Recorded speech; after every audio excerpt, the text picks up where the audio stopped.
Crime here is up and through the roof. Candidate Trump called out what seems obvious to many Americans, but President Trump, as you know, the FBI says overall violent crime is actually coming down in this country. Trump faced a correction that itself needs to be corrected. Has there been a big shift in what we count as crimes and how the FBI collects its statistics? There has been a big change. Stop the car! This week, we investigate to sort out what's the true trend in violent crime. How much radioactivity has already escaped from the plant? Almost a half-century ago, a nuclear accident at what was known as 3 Mile Island was the beginning of a meltdown in America's promising industry to generate power. But new demands are forcing a new consideration. There is demand that will increase, whether it be through data centers, AI. Is nuclear the answer? There's a whole fleet of them. Look on the ASA. My gosh. There's a lot going on up there. There it is again. It's so close. And out there these days. Based on everything you know, how long do you think the U.S. government has had evidence of extraterrestrial life? Decades. The truth is out there. It's a question of how soon and how much will be released of the UFO files.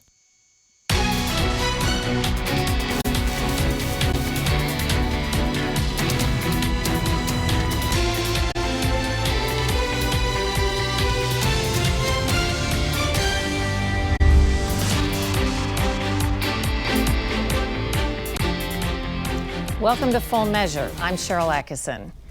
After suffering alarming spikes in violent crime, some cities are now reporting better news. For example, in 2023, Washington, D.C. saw a 39% increase in crime and the most murders in 25 years. Now the capital city is reporting a 35% decrease in violent crime for 2024. The past 4 years have been filled with debate over the national trends. Some say the government has been manipulating numbers. Today, we dig into the anatomy of how the reporting of crime stats has changed and whether we're getting the full truth. Get out of the car! Stop! Stop! It's not hard to find signs that crime has surged in some American cities. Get out of the car now! Hands up! Hands up!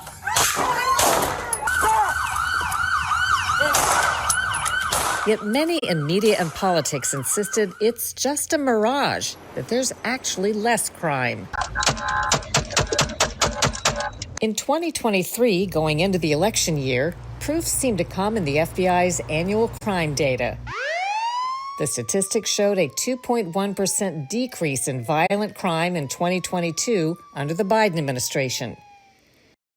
Last year, the United States had one of the lowest rates of all violent crimes in more than 50 years. To many, the good news seemed to fly in the face of the reality on the ground. Stop the car! Go around and get in your car and go away.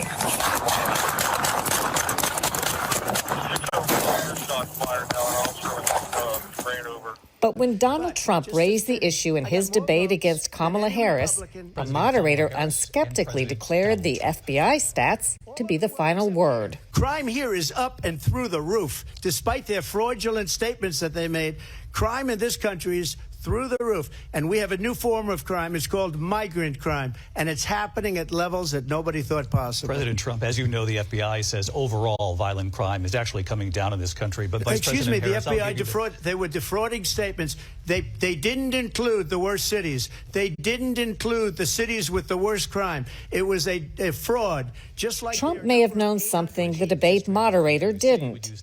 Has there been a big shift in what we count as crimes and how the FBI collects its statistics? There has been a big change. John Lott is a crime data analyst and was a senior advisor for research and statistics in the Justice Department, which is over the FBI. He says the FBI crime stats shouldn't be taken alone at face value. Starting in 2021, they had a new system for reporting this data to the FBI from police departments around the country. In 2020, 97% of police departments reported data. In 2022, 31% of police departments didn't report any crime data to the FBI. Another 24% only partially reported data. So you had less than half of police departments in 2022 and 2021 reporting complete crime data to the FBI.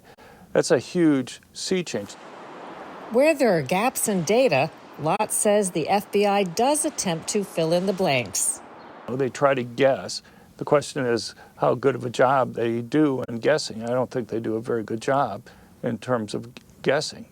He points to two distinct databases that he says should reflect similar trends, but have produced impossibly opposite results: the FBI statistics and the National Crime Victimization Survey, which tries to capture additional crimes that people don't officially report.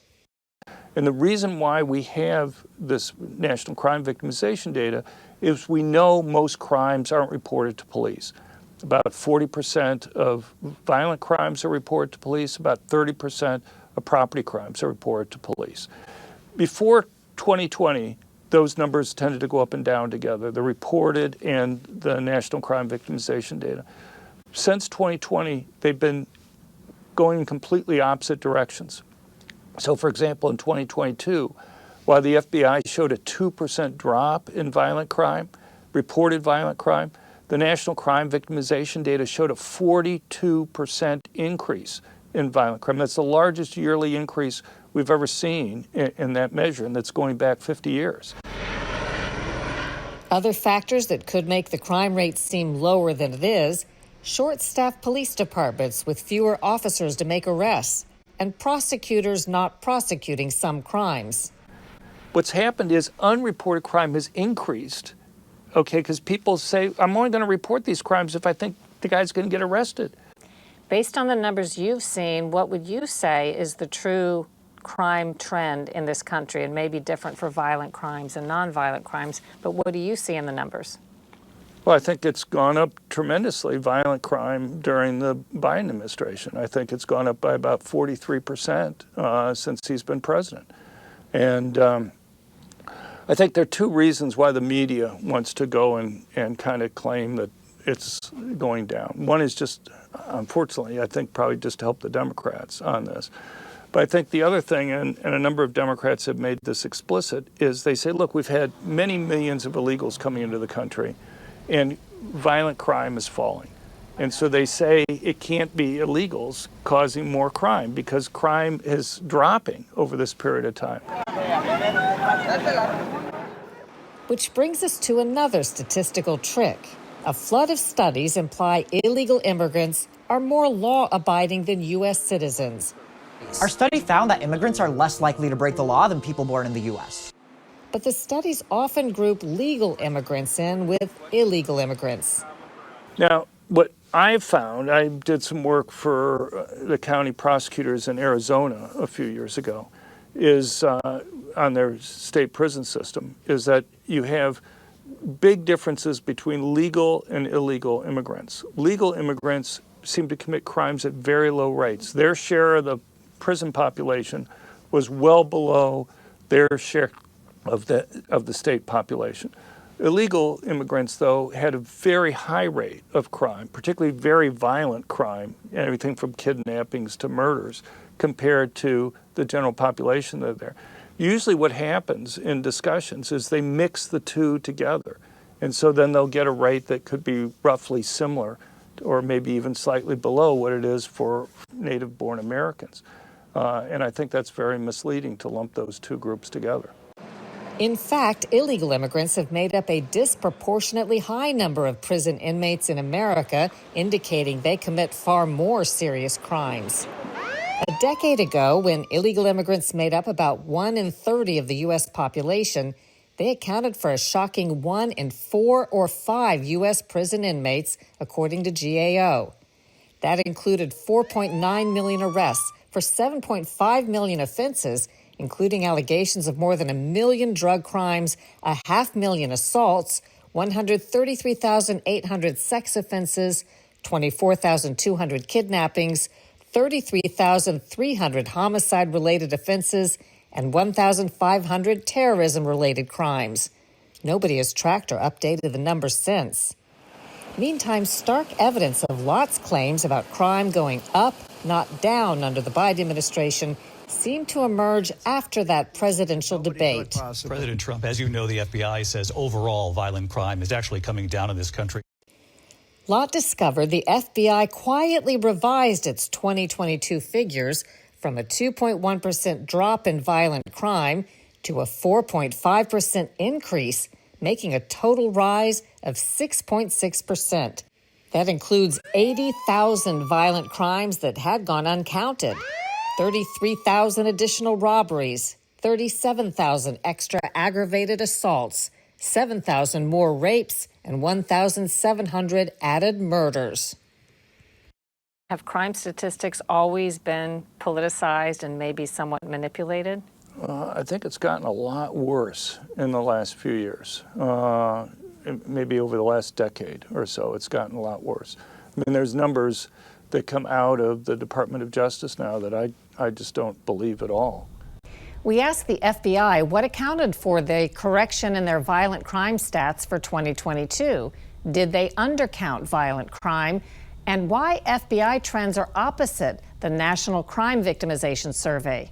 They didn't answer those questions, but said there will be increasing transparency, and big cities like New York and LA resumed reporting their crime statistics to the FBI in 2023, when the FBI claims again that violent crime went down.